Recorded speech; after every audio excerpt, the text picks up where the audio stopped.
Približava se drugi dolazak Gospodnji. Mnogo nam je toga Gospod otkrio i stalno nam otkriva, ali sve te tajne što nam je Gospod otkrio mi smo zloupotrijebili.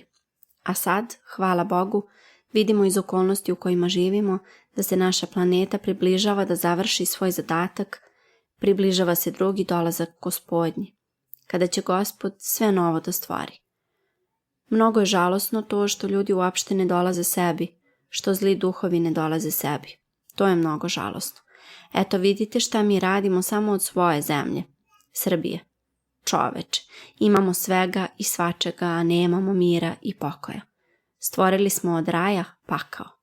Ovdje što god poseješ sve raste, a vidjeli bismo svoje kad bi nam se i to sad oduzelo i kad bismo bili u nekom zemljenom pojasu gdje ne rađa ništa. Hvala Bogu na svemu. Treba da se trudimo da budemo dobri jer prelazimo u večnost sa osobinama svojim. Dobre misli i dobre želje daju nam dobro još ovdje i ovdje se stiče raj i ovdje treba savladati svaku negativnu misao, da zagospodari duh nad materijom, da se duh uzdigne iznad svih sitnica ovozemaljskih.